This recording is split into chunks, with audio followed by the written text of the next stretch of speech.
इनमें से कुछ तुम्हें याद करने के पर्पज से जो इम्पोर्टेंट है वो मैं निशान लगा देता हूँ। स्रोतांशी, सिरा, धमनियाँ। तो सिरा और धमनी इनको याद करना है आपको, ये दोनों स्रोतस के पर्याय हैं। ठीक है। रस, रसान्य, रसवाहिनी, नाड़े, पंथान, मार्गा, शरीर छिद्राणि, सवृत, असवृतानि, स्थानानि, आश्य। एक आश्य पर निशान लगाइए, एक निकेत पर निशान लगाइए। आश्य और निकेत भी इसके पर्याय हैं, और एक पंथान और नाड़ी।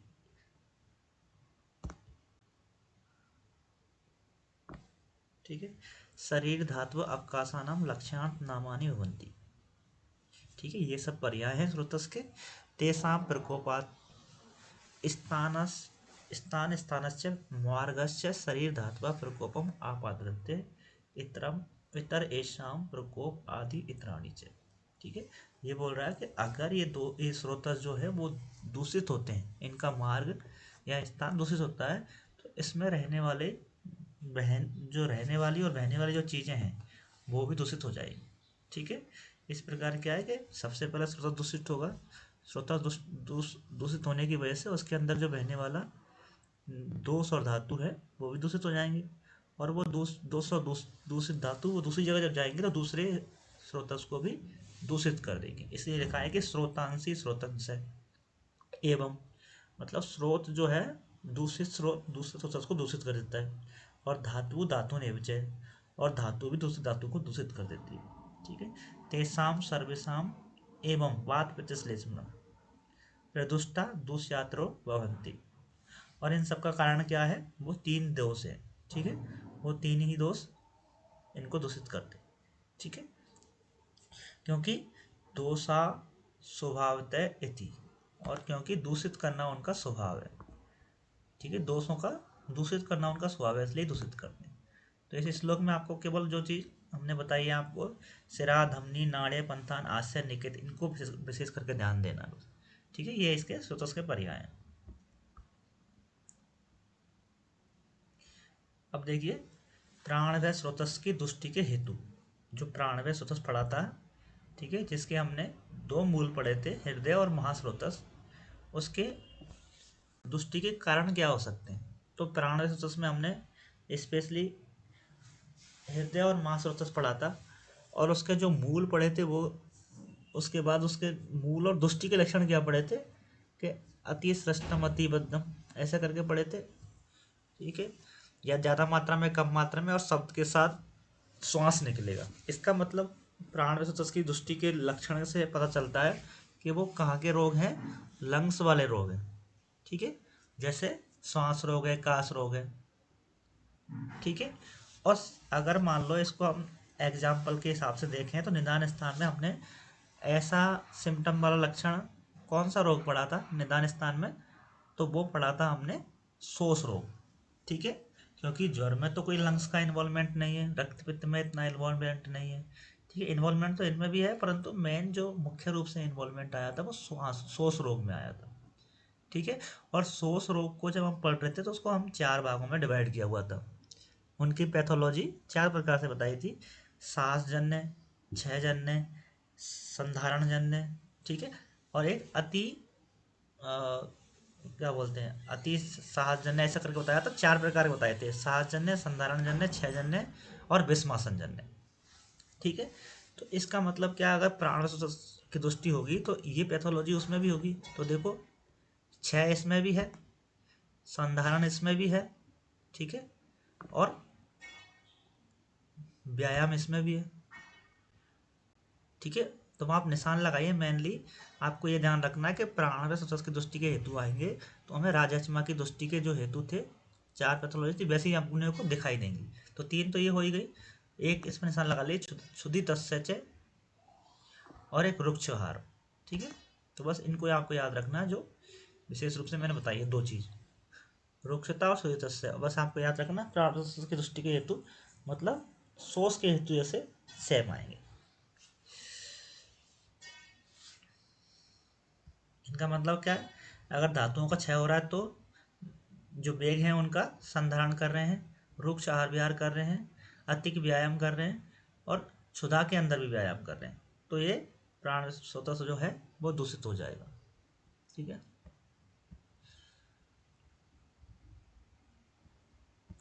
अब देखो रस व स्वतः की दृष्टि के हेतु, रस व स्वतः की अगर बात माने,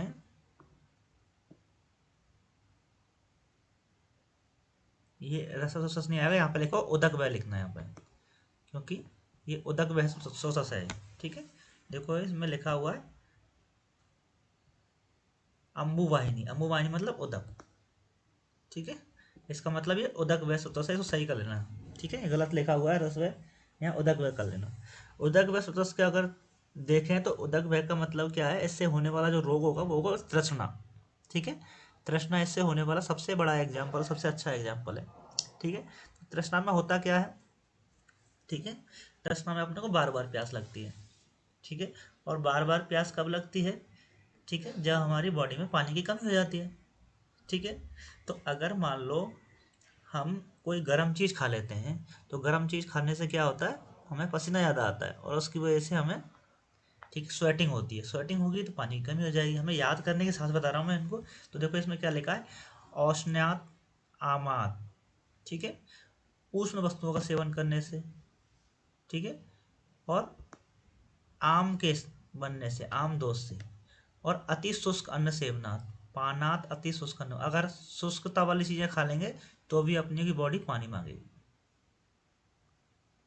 ठीक है। इसका मतलब क्या है, उदक व सुप्तस्म दृष्टि में जो कारण है वो ऐसी चीज़ है जो कि हमारे बॉडी में वाटर कंटेंट को कम कर रही हैं। ठीक है। तो औष्ण्यात आमात अति शुष्क अन्न सेवनात्, और लास्ट में लिखा है अति पीड़नात्। ठीक है। तृष्णा से अति पीड़नात्, अगर जो प्यास को रोकने की कोशिश करेगा। ठीक है। तो आपको जो निशान लगाना, ध्यान रखना है मन में पहली बात कि इसमें डिहाइड्रेशन वाली चीज़ें आएंगी। ठीक है। जिसमें अपने को उष्ण चीज़ें, आम का बहुत इंपॉर्टेंट याद रखना, आम लगता नहीं इसमें आएगा परंतु आम भी इसमें है। आम, शुष्क अन्न और क्षुधा के वेग को रोक के रखना। ठीक है। तृष्णा चेती पीड़ना, इसकी वजह से ये रस उदक व स्रोतस है वो भी दूषित हो जाएगा। ठीक है। अब आया आपके पास अन्न व स्रोतस। अगर अन्न में स्रोतस के हमने मूल जब पढ़े थे, ठीक है, तो आमाशय और वाम पास, ठीक है, ऐसे ही पढ़ा था। ठीक है।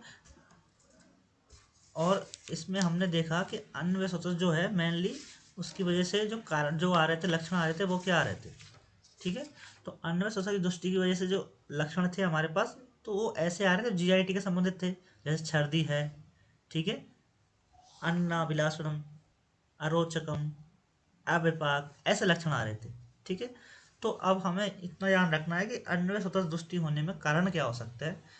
तो अन्न में दृष्टि होने में जो आहार नाल से जो चीज़ें जा रही है हमारी, या तो वो जाता क्या, भोजन जाता है।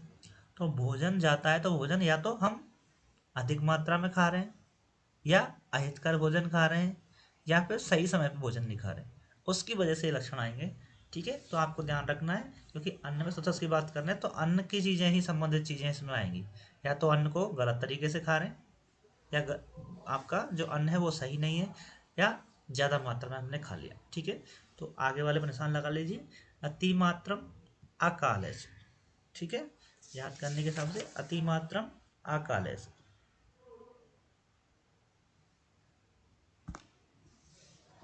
और एक लास्ट में देखो, बैगुण्याच पावक। पावक मतलब अग्नि हो गई। ठीक है। अगर अग्नि ही बिगड़ता हो जाए आपकी, तो अन्न व सुतस की दृष्टि भी हो सकती है। ठीक है। ये इंपॉर्टेंट है। ठीक है। नेक्स्ट देखो, रस व स्वतः की दृष्टि। रस व स्वतः की दृष्टि में क्या होता है, रस व स्वतः की दृष्टि में अगर हमने देखा तो हृदय और धमनी होती है, मूल। ठीक है। और अगर रस व स्वतः की दृष्टि के लक्षण देखेंगे, वो रोग देखेंगे, तो एक पांडु रोग सबसे सामान्य कारण होता है। ठीक है। पांडु रोग हमने जब आपको बताया था कि पांडु इसमें होता है और इसमें ज्वर होता है। ठीक है। रस व स्वतः की दृष्टि का कारण क्या है, पांडु और ज्वर। ठीक है। तो देखो रस दूषित होगा तो रस का संबंध किससे है, कफ से है। ठीक है। अगर रस बढ़ रहा है तो कफ बढ़ेगा, कफ दूषित होगा तो रस दूषित होगा। ठीक है। तो ऐसे जो आहार विहार जो कि कफ के संबंधित या कफ को बढ़ाने वाले होंगे, वो रस व स्वतस की दृष्टि में आपके हेतु होंगे। देखो, गुरु है, शीत है, अति स्निग्ध है, अति मात्रम, समश्च रसवाहिनी दूषयंती। लास्ट लाइन में इंपॉर्टेंट है, वो इंसान लगा चिंता नाम अति चिंतन, चिंता नाम च अति चिंतन। अधिक चिंता करने से भी रस व स्वतस की दृष्टि हो जाती है। और आगे वाले तो आपको मालूम ही चल रहा है, जो कफ के समारधर्मी होंगे वो सब रसवह में आ जाए। ठीक है, अब आया रक्त वाहिनी।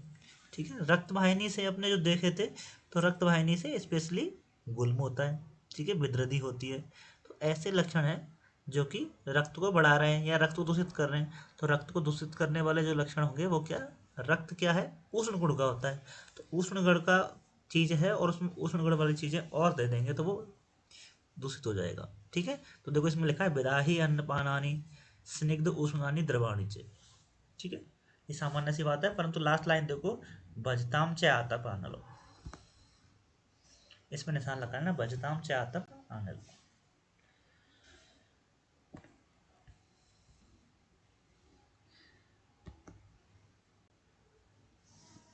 ठीक है, भजताम च आतप आनलो का मतलब क्या है, आतप मतलब धूप और अनल मतलब वायु। ठीक है, ज़्यादा मात्रा में धूप का सेवन करना या ज़्यादा मात्रा में वायु का सेवन करने से रक्त दुष्टि हो जाती है। ठीक है, मांस व स्वतस, मांस की अगर बात करें तो मांस में स्पेशली क्या लिखा है, अभिष्यंद भोजन करने से, अभिष्यंद्यानि भोज्यानि स्थूलानि गृह्णी से। ठीक है, लास्ट लाइन बहुत इंपॉर्टेंट है, भुक्तवाम च स्वपताम देवा। ठीक है, खाना खा के तुरंत सो जाना। ठीक है, ये किसका कारण है, मांस स्रोत की दृष्टि का कारण है। ठीक है, ये ऐसी लाइन और भी आएगी दूसरी जगह कि भुक्तवाम च स्वपता, जो मैं आपको याद रखना है कि ये लाइन यहाँ पे मांस स्रोत की दृष्टि का कारण बनी है। और भी जगह आएगी जो बताएंगे आपको। ठीक है, आगे देखो, मेद व स्रोतस की दृष्टि के हेतु। तो मेद बढ़ा है, तो मेद कब बढ़ेगा अपने शरीर में, या तो हम बहुत ज़्यादा मात्रा में खा रहे हैं, या हम व्यायाम नहीं कर रहे हैं, या फिर ऐसी जो चीज़ें हैं जिसमें स्निग्धता वाला भाव ज़्यादा है, उसकी वजह से भी मेद बढ़ता है। ठीक है, देखो क्या लिखा है, अव्यायाम दिवास्वपन, ठीक है, मेद्यानाम च अतिभक्षणाम। ऐसा कि व्यायाम नहीं करना, दिवास्वपन ज़्यादा करना, और जो मेद बढ़ाने वाली चीज़ें हैं उनको अधिक भक्षण करना, ये सब कारण है मेद व स्वतस की दृष्टि के हेतु। लास्ट लाइन इंपॉर्टेंट है, बोलने ध्यान रखना, बारुण्य चाहते सेवना। बारुणी एक मद का प्रकार है, उसके अधिक सेवन से मेद व स्वतस की दृष्टि होती है। ठीक है, ये इंपॉर्टेंट बात है। अस्थि व स्वतस की दृष्टि के हेतु। ठीक है, तो अस्थि का जो संबंध है वो बात से है। ठीक है, अगर बात का जो आश्रय आश्रय संबंध है वो अस्थि से है। ठीक है, अगर बात बढ़ेगी तो अस्थि भी बढ़ेगी, अस्थि बढ़ेगी तो बात भी बढ़ेगी। ठीक है, तो ये सब संबंध जो दे रखा है उसके हिसाब से देखेंगे तो व्यायाम अति संक्षोभात अस्थि अति विघटनात्। तो अस्थि आसानी से दूषित दूषित तो होती नहीं है, या तो अस्थि टूट गई है। ठीक है, अस्थि टूटेगी क्यों, व्यायाम अधिक कर रहे हैं आप, अधिक क्षोभ वाले कार्य कर रहे हैं, तो इसको छोड़ दीजिए, इसमें कोई खास बात नहीं है, परंतु लास्ट लाइन इंपॉर्टेंट है, बातलाम च अति सेवनात्। ठीक है, बात के अधिक सेवन से अस्थि दूषित हो सकती है। ठीक है, मज्जा दूषित के लक्षण, उत्पेशात, अभिषंद, अभिघातात, प्रपीड़नात्, मज्जा वाहिनी दूषयंती वृद्धानाम च सेवनम। वृद्ध अन्न के सेवन करने से मज्जा व स्वतस की दृष्टि हो जाती है, और मज्जा हमेशा हड्डी में अंदर होती है, इसलिए अगर जब तक हड्डी की चोट नहीं लगेगी तब तक मज्जा इफेक्ट होगी नहीं। ठीक है, तो देखो, उत्प्रेषात, अभिसंध्यात, अभिघात, तो जो कारण अपने को अस्थि स्वतस के लगभग आने चाहिए थे वही कारण इसमें मज्जा व स्वतस के भी आएंगे। ठीक है, शुक्र वाहिनी स्वतस की दृष्टि के हेतु। तो शुक्र वाहिनी स्वतस की दृष्टि के हेतु क्या रखा है कि अकाल अयोनि गमनम, ठीक है, निघ्रात चयाति मैथुनात्, शुक्र वाहिनी दुष्यंती शस्त्र क्षार अग्नि। ठीक है, ऐसी जो चीज़ें हैं जो कि अकाल में, ठीक है, और अकाले योनि गमनम, ठीक है, सही समय पे सेक्स का ना करना या फिर अधिक मात्रा में करना, ठीक है, और अयोनि में सेक्स का करना, ये सब कारण शुक्र व शत्रु की दृष्टि के हेतु हो सकते हैं। लास्ट में सबसे इंपॉर्टेंट लाइन लिखिए, शस्त्र क्षार अग्नि, शस्त्र क्षार अग्नि, इनका प्रयोग करने से भी शुक्र व शत्रु दृष्टि दूषित हो सकता है। ठीक है, दूषित होने का एक मेन कारण इसमें शस्त्र, क्षार, अग्नि। और क्षार का तो अधिक मात्रा में प्रयोग करने के लिए जब बता रहे थे विमान स्थान में, ठीक है, पहला चैप्टर में, कि क्षार का अधिक प्रयोग नहीं करनी चाहिए, क्योंकि उससे क्या हो जाएगा, उससे आपको क्या बोलते हैं, नपुंसकता की श्रेणी में जा सकता है पेशेंट, ठीक है। तो इसलिए शुक्र व सुतक की दृष्टि के हेतु में शस्त्र, क्षार, अग्नि तीनों आएगा। अब देखिए मूत्र व सुतक की दृष्टि के हेतु क्या है। तो मूत्र व सुतक की दृष्टि में मूत्र उदकम वक्षम स्त्री सेवनम मूत्र निग्रह मूत्र वाहिनी दुष्यंती क्षीण से अभिक्षत से, ठीक है। अधिक मात्रा में अगर क्षीण हो गया है तो मूत्र व स्वतः दूषित हो जाएगा, ठीक है। तो जब हम राजस्व पढ़ेंगे ना आगे चिकित्सा स्थान में, तब भी उसमें राजस्व के जो लक्षण है उसमें ये आएगा, ठीक है। तो उसमें मूत्र मार्ग से रक्त का स्राव होगा, ठीक है। तो ऐसा लक्षण मिलेगा हमें, इसका मतलब जो क्षय होता है उसकी वजह से भी मूत्र व स्वतः दूषित होता है और उसमें लक्षण मिलते हैं, ठीक है। मल व स्वतः की दृष्टि के लक्षण, तो मल व स्वतः की दृष्टि के लक्षण क्या होंगे, संधारण, अत्यशनम, अजीर्ण, अध्यसन, ठीक है। जो अपन खाना खा रहे हैं या फिर मल के वेग को धारण कर रहे हैं, ठीक है, गलत तरीके से खाना खा रहे हैं, अधिक मात्रा में खाना खा रहे हैं, ये सब कारण क्या मल व स्वतः की दृष्टि के हेतु होंगे, ठीक है। लास्ट में लिखा है दुर्बल अग्नि और कृष्ण, आदमी का क्रस हो जाना और अग्नि का दुर्बल होना भी एक मल व स्वतः की दृष्टि का हेतु हो सकता है, ठीक है। स्रोतस, स्वेद व स्रोतस की दृष्टि के हेतु। अब स्वेद व स्रोतस दूषित होगा तो उसके क्या हेतु होंगे, व्यायाम, अति संताप, ये इंपॉर्टेंट है व्यायाम, ठीक है। व्यायाम से भी स्वेद व स्रोतस दूषित हो गए। अति संताप, शीत उष्ण क्रम सेवना, ठीक है। ऐसी चीजें जो कि आपस में विपरीत हैं उनका सेवन करना, ठीक है। जैसे शीत और उष्ण है, स्निग्ध और रुक्ष है, ठीक है। तो शीत उष्ण दोनों का सेवन करना स्वेद व स्रोतस की दृष्टि का हेतु है, ठीक है। और लास्ट में दुष्यंती, क्रोध, शोक, भय, ये मानसिक कारण भी एक स्वेद व स्रोतस की दृष्टि के हेतु हैं, जिसमें क्रोध है, शोक है, भय है, ठीक है। अब लास्ट में लिखा है कि स्रोतों की दृष्टि के सामान्य हेतु। अगर स्रोत दूषित होते तो सामान्य कारण क्या है, ठीक है। इन सब के लिए जो अप्लाई होंगे, आहारस्य विहारस्य या सात दोष गुणे समय, ऐसे आहार विहार जो कि जो अपने दोष हैं, दोषों के गुणा के समान हो, मतलब दोष के गुण के समान होंगे तो क्या है, सर्वदा सर्वामन्नम सामान्यम वृद्धि कारणम। अगर इनके जो आहार विहार जिनके गुण किससे मिल रहे हैं, दोष से मिल रहे हैं, तो वो दोषों को बढ़ाने वाले होंगे। आगे लिखा है धातुर भी विगुणश्चैपि स्रोतसाम च प्रदूषक, और धातु जो है उनके गुणों के विपरीत होने चाहिए, ठीक है। तो ऐसे हार विहार जो कि दोषों के गुण के समान है और धातुओं के गुण के विपरीत हैं, वो सामान्य हेतु कहलाएंगे, किसके, स्वतः दृष्टि के। तो ये लाइन पूरी आपको याद रखनी है। आहारस्य विहारस्य स्यात् दोष गुण समय धातुर्भि विगुणस्य अपनी स्वतः से प्रदूषक, चाहे आपको ऐसे लाइन याद रखो या सिंपल ऐसे याद रखोगे, दोषों के गुण के समान और धातुओं के गुण के विपरीत, ठीक है। अगर इस लाइन को हम अनुपान के संदर्भ में देखें तो अनुपान में क्लियर लिखा होता है कि अनुपान का लक्षण क्या होता है, अनुपान क्या होता है, जिसके गुण धातुओं के समान होंगे और आहार के गुण के विपरीत होंगे। इंपॉर्टेंट लिख लेना इसको, ठीक है। स्रोतस में हमने पढ़ा कि जो स्रोतस में जो आहार विहार है, ठीक है, उसके गुण दोष के समान होंगे, धातुओं के विपरीत होंगे, परंतु अनुपान के अंदर धातुओं के समान होंगे और जो आहार विहार हम कर रहे हैं, ठीक है, उसके बाद अनुपान लेना पड़ रहा है, तो उस अनुपान के गुण क्या है, आहार विहार के तो क्या विपरीत होंगे और धातुओं के समान होंगे, ठीक है। तो ये अंतर आ जाता है इस जगह पर, तो इसको याद रखना आपको। अब देखिए स्रोत दृष्टि के हेतु, स्रोत दृष्टि के सामान्य लक्षण, हेतु मतलब लक्षण हो, हेतु तो हमने पढ़ लिया। सामान्य लक्षण क्या होंगे, इसमें सामान्य रूप से 4 तरह के पैथोलॉजी अपने को मिलेगी, इसकी वजह से जो लक्षण मिलेंगे, ठीक है। सबसे पहले क्या है, अति प्रवृत्ति, ठीक है, ज़्यादा मात्रा में प्रवृत्ति होगी दोषों की या फिर लक्षणों की। संगोवा, या फिर संग हो जाएगा, ठीक है। शिराणाम ग्रंथियों अपीवा, ग्रंथियों में स्राव में ग्रंथि बन जाएंगी।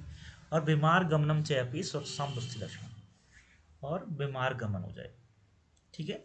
या धातुओं का अधिक मात्रा में निकलना, ठीक है, बिल्कुल ना निकलना, सिराओं में ग्रंथियों का बनना और धातुओं का बीमार गमन हो जाना, ये सामान्य दृष्टि के लक्षण है। ठीक है, जो बहुत इंपॉर्टेंट है और पूछे जाते हैं बार बार। तो ये पूरा श्लोक आपको याद करना ही है। अति प्रवृत्ति संगो वा शरणाम ग्रंथ्य अपि वा बीमार गमनम चे अपि स्रोतसाम दृष्टि लक्षण। अब स्रोतस के स्वरूप,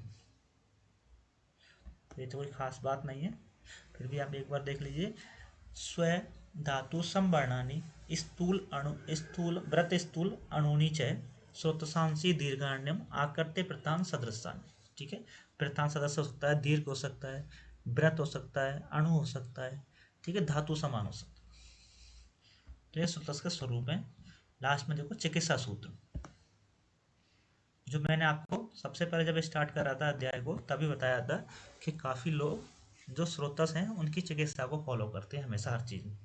ठीक है, जैसे देखो क्या लिखा है, प्राण उदक अन्न, शुरू में 3 ही हमने पढ़े थे। ठीक है, दुष्टा नाम, अगर ये दुष्ट होते हैं, अगर प्राण स्रोतस दुष्ट होता है तो किसकी चिकित्सा करेंगे? श्वास के समान चिकित्सा करेंगे। श्वास की जो चिकित्सा स्थान है बताइए, उसकी चिकित्सा को फॉलो करेंगे। किसमें? प्राणवय स्वतः दृष्टि में, प्राणवय स्वतः दृष्टि में श्वास की चिकित्सा को फॉलो करेंगे। अगर अन्न दूषित हुआ है, अन्नवय स्वतः दृष्टि हुआ है, तो किसकी चिकित्सा को फॉलो करेंगे? तृष्णा, सॉरी उदक में तृष्णा की चिकित्सा को फॉलो करेंगे, उदक व स्वतः में। ठीक है, क्योंकि मैंने इसका एग्जाम्पल आपको क्या बताया? तृष्णा बताया था। ठीक है, और अन्नवय में आम दोष की चिकित्सा को फॉलो करेंगे। ठीक है, आम दोष की चिकित्सा के लिए जो बताया हमने उसकी चिकित्सा को फॉलो करेंगे। तो एक बार दोबारा रिपीट कर रहा हूँ, प्राण भय में श्वास की चिकित्सा, उदक भय में तृष्णा की चिकित्सा और अन्न भय में आम की चिकित्सा, इनको फॉलो करें। नेक्स्ट, रस आदि दोषों की चिकित्सा। तो रस वाले दोषों की चिकित्सा जो है वो हमने पिछली बार आपको बताई थी 28वें अध्याय में। ठीक है, तो वही फॉलो करनी है सेम। अब देखो, मूत्र भय, मल भय और स्वेद भय। मूत्र भय में किसकी चिकित्सा को फॉलो करना है? तो मूत्र कृच्छ की जो चिकित्सा बताई है उसको फॉलो करना है। ठीक है, मल भय स्वतः में अतिसार की समस्या चिकित्सा बताई है। अतिसार की जो चिकित्सा दे रखी है वो अपने को मल भय स्वतः की दृष्टि में फॉलो करनी चाहिए, और स्वेद भय स्वतः की दृष्टि में अपने को ज्वर की चिकित्सा फॉलो करनी। ठीक है, तो ये ध्यान रखना है आपको, कौन से स्वतः दृष्टि में कौन सी चिकित्सा फॉलो करनी चाहिए अपने। ठीक है, अगर इसको आप फॉलो करोगे तो इसके लिए जो योग बताए हैं चिकित्सा स्थान में, उनमें से आप किसी भी योग को दीजिए। ठीक है, अपनी युक्ति लगा के, तो पेशेंट को 100% रिजल्ट मिलना ही पॉसिबिलिटी। ठीक है, जैसे मान लीजिए स्वेद नहीं आ रहा, किसी को ज़्यादा स्वेद आता है, तो आपको ज्वर की चिकित्सा को फॉलो करना, ज्वर में जो चिकित्सा बताई हुई है उसको फॉलो करना। ठीक है, आगे लिखा है त्रियोदशानाम मूलानी स्रोतसाम दुष्टि लक्षणों। यहाँ पर कितने बताए हैं? 13 प्रकार के स्रोतों का वर्णन है और उनके मूलों का वर्णन और उनके दुष्टि लक्षणों के वर्णन हमने कर दिया। ठीक है, इस तरह से आपका ये स्रोतस वाला अध्याय लगभग कंप्लीट हो गया। ठीक है, अब एक चीज़ इसमें और लिख लीजिए जो हमने आपको नहीं बताई थी, परंतु वो आगे इम्पोर्टेंट है। ठीक है, जब हम पढ़ रहे थे इसके मूल, ठीक है, तो अगर मूल आपको अगर याद हो तो हमने शुक्र व सप्तस के मूल क्या बताए थे? शुक्र व सप्तस के मूल क्या बताए थे हमने? वृषणोमूलम सेफश्च। वृषण और सेप। ठीक है, तो ये चरक के अकॉर्डिंग बताए थे। सुश्रुत में थोड़ा सा अल्ट्रेशन है, वो याद कर लेना। ठीक है, वृषण और स्तन। ठीक है, वृषण तो सेम रखा है परंतु सेप की जगह इन्होंने स्तन कर दिया, ये ऐड कर लेना आप लोग। ऐसे ही मूत्र व सुतस जो है उसमें हमने बताया था आपको चरक के अकॉर्डिंग बस्ती और वंशण, परंतु सुश्रुत में उसने बस्ती तो सेम रखा है, वंशण की जगह मेद कर लिया। ठीक है, तो ये दो चीज़ें थोड़ा सा अल्ट्रेशन है, वो याद कर लें।